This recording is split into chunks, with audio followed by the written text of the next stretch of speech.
Voilà son expérience, comme elle était morte. Et dans son témoignage au ciel, Jésus lui dit, les nattes, vous faites nattes. Nattes, ayat, les restes, même quoi, c'est pas équal, c'est pas nattes, c'est la même quoi, c'est dit tout cela. Jésus dit que ce sont des tresses. Et ça va là-bas. En fait, maman est morte dessus. Elle est venue ici. Son témoignage est là. Gloire à Jésus. Amen. Donc, la Bible dit ni détresse. Aucune tresse quelconque ne doit exister sur la tête d'une femme. Qu'est-ce que ça veut dire? Quand on en parle, les deux mamans là ne connaissent pas qui c'est Bani. Lui, il est au Nigeria. Elles sont en Côte d'Ivoire. Ils ne se sont jamais vus. Mais ils ont eu les mêmes types d'expériences, le même message. Amen.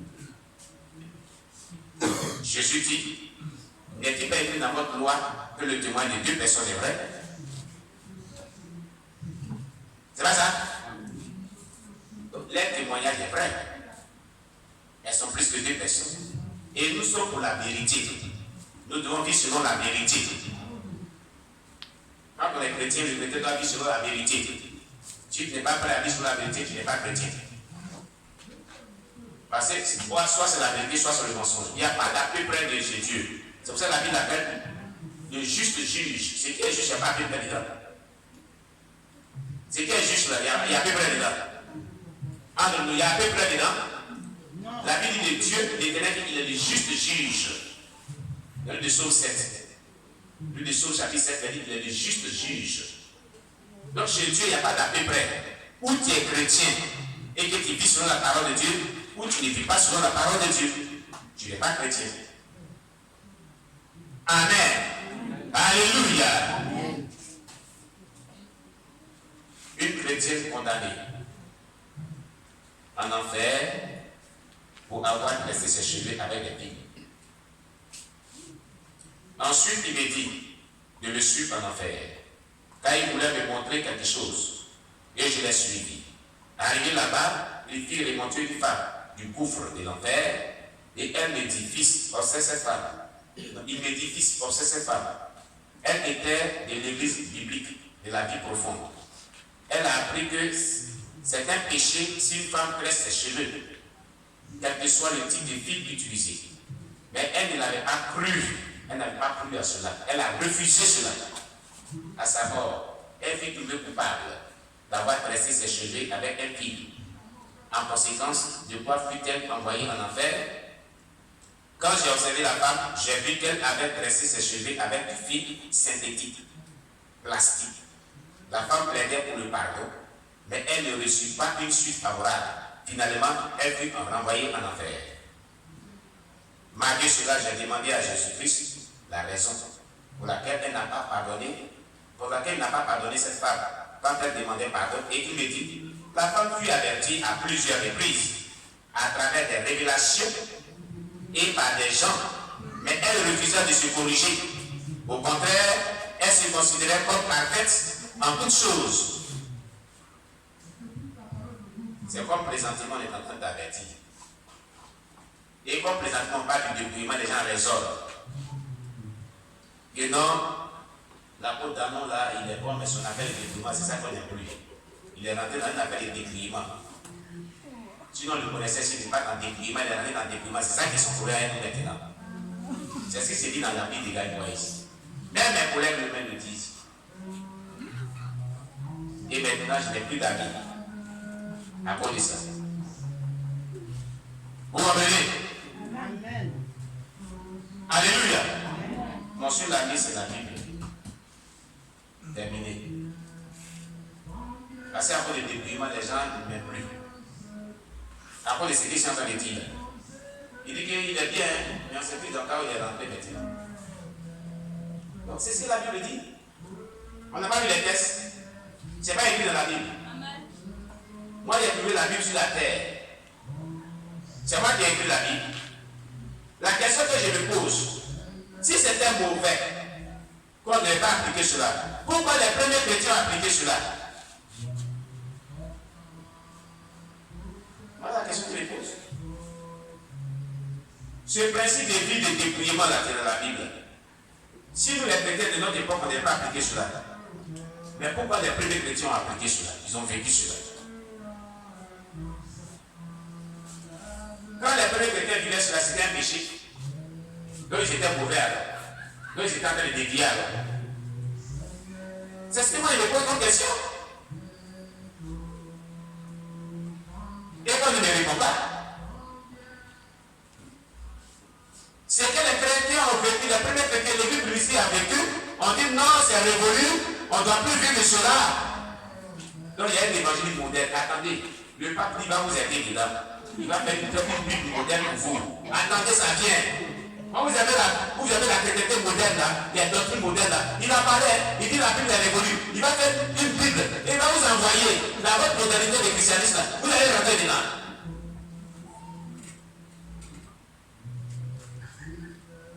D'abord, parce qu'on n'a pas mis son élément là. Il dit qu'il va faire une Bible pour vous, mais pas pour nous d'autres. Il vient avec sa Bible, pape. Il va vous la donner. Quand vous voulez vivre une vie chrétienne moderne, là, où on en est des parties de la Bible ne sont pas bons là. Hein? Il va vous donner ça pour le corps de Christ en général. Quand vous avez vu votre vie moderne, là, votre vie chrétienne moderne, où la sainte doctrine est arrachée dedans, là, il va faire cette Bible, il va dire voici la Bible qu'il vous faut. Comme c'est ce que vous voulez entendre. Vous ne voulez pas la vérité, vous ne voulez pas dire la vérité. Il vient avec ça. Le pape. Il apparaît spécialement des Africains qui sont trop scandalisés, qui sont trop zélés et qui n'aiment pas les homosexuels. Le premier passage qu'il va lire de la Bible, dans le Genèse, c'est l'histoire de Sodome et Gomorrhe. Il va lire ça. Ils ont tous les agents qui disent Sodome et Gomorre, pourquoi tu peux les détruire le feu? À cause des choses, comment on appelle? Tu péché là. L'homosexualité s'est passée dans Sodome et Gomorre, Dieu a détruit Sodome. Il dit que ça là, on ne peut pas les détruire. Donc lui va faire une Bible, on va enlever cette partie-là dedans. Et toutes les parties que vous servez pour modernisation, la chrétien moderne, il va vous donner ça bien. Le pape a dit ça, c'est là. La fois parce qu'on a mis le démon des côtés. Pape. Un diable comme ça, on dit qu'il est homme de Dieu. Quel homme de Dieu? Il est là pour une mission. C'est un diable. Il n'est pas de Dieu. Il est là pour accomplir une mission à la fin des temps. Souvenez-vous que Pasteur Oscar a dit le dernier pape qui doit vivre là, c'est lui qui est là. Avant le retour de Jésus. Celui qui est là. Donc Jésus là, il est à la porte. Presque tous les satanistes sont allés de celui-là. C'est le dernier pape qui doit vivre. Celui qui est là. Et après lui, il n'y a plus pas qu'à venir. Donc il fait les choses pratiques. C'est des prophéties bibliques là, il est en train de les accomplir. Vite même. Donc il ne joue pas avec ce qu'il dit. Il est cru.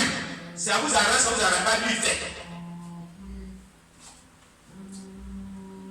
Mais comme nous, on n'évolue pas selon lui. C'est ceux qui aiment la Bible moderne et puis la vie chrétienne moderne. Il dit que nous, c'est notre Bible.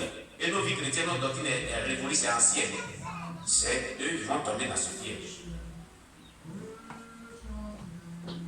Alléluia. Amen. Mais je vais dire aux véritables chrétiens qui vont aller au ciel de pratiquer ce que les premiers chrétiens ont pratiqué. La sainte doctrine que les premiers chrétiens ont laissée dans la Bible. Vivez selon cette sainte doctrine, au nom de Jésus. Vous voulez rentrer au ciel. Que personne ne vous trompe. Que personne ne vous blague. Sous aucun prétexte. Alléluia. Donc cette femme a été avertie à plusieurs reprises. Jésus lui a dit, je l'ai avertie à plusieurs reprises, mais n'a pas écouté. Ainsi donc que celui qui se pense être debout, dans le début, 1 Corinthiens 10, verset 12, il faut lire.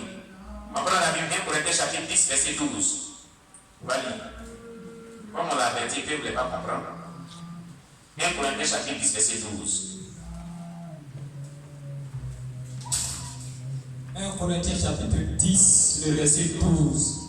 Ainsi donc, que que celui qui croit être debout prenne garde de tomber. Que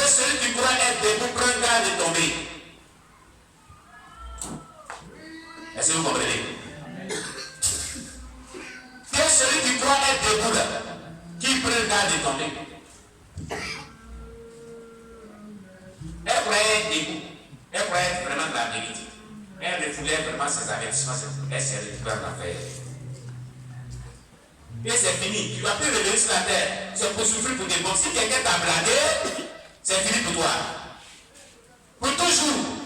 La personne qui t'a blagué, la même, il peut se convertir, puis il peut se repentir de ce qu'il disait. Il dit, ah Seigneur, pardon. Et puis il peut être sauvé. Il fait mal à sa tête. Lui, il peut se repentir, puis être sauvé. Et toi, tu es perdu pour toujours. C'est ça qui fait mal dans cette affaire. Amen. Jésus me dit, il dit, mon fils, me dit-il, sais-tu que si cette femme avait accepté les corrections, elle aurait sauvé beaucoup de personnes et elle-même. 1 Timothée 4, verset 16. On lit 1 Timothée 4, verset 16. 1 Timothée 4, verset 16.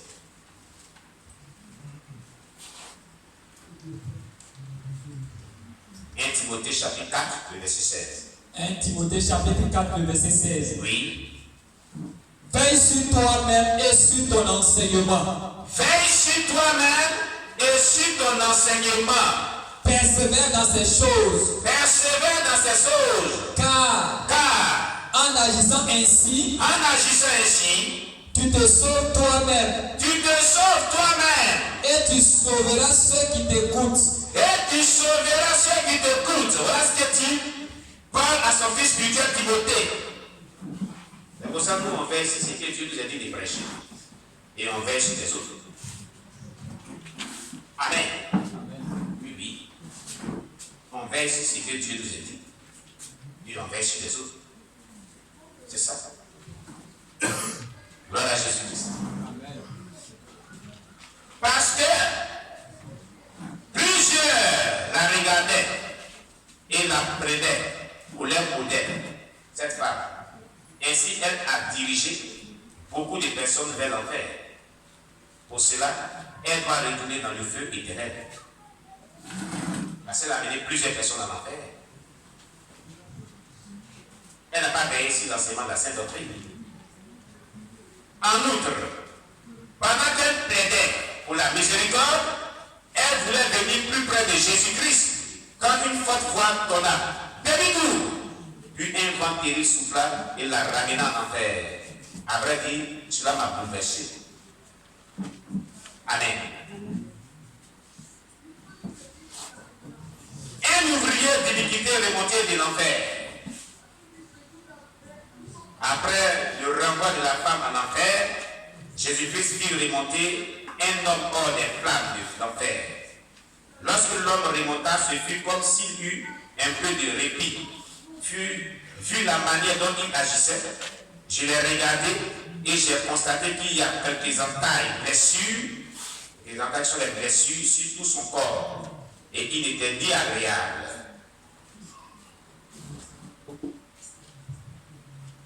Amen. Il était ni agréable à regarder, ni attrayant. Ensuite, Jésus demanda à l'homme de lui dire comment il se sentait. Et l'homme a dit qu'il se sentait un peu soulagé. Comme Jésus l'a fait sortir, comme il est sorti de l'enfer, il est venu près de Jésus, il dit comment tu te sens? Enfin, il me sent un peu soulagé. C'est-à-dire que c'est très terrible là-bas. Pour se sentir soulagé, il faut que Jésus t'interroge, et puis vraiment la douleur, ça se cesse un peu. Et la souffrance se calme un peu. Sinon, il n'y a pas de soulagement dans l'enfer. Il ne t'adresse pas parole, il n'y a pas de soulagement. Et ainsi répondit, Jésus lui dit, sais-tu que la douleur que tu ressentais dans le feu était ce que je ressentais aussi quand tu enseignais à mon peuple, ce qui était agréable à leurs oreilles, au lieu de ce qui devait me plaire? On l'a vu ici, dans les derniers temps, dans la Bible. Les gens font la démangeaison d'entendre ce qu'il leur veut. C'est ce qu'il a fait cet homme de Dieu. Il enseignait ce que les gens veulent entendre. Mais il n'enseignait pas, il ne prêchait pas ce que la Bible dit. Il pouvait faire plaisir à Jésus. Écoutez, je ne vais pas enseigner ni prêcher ce que toi tu veux entendre.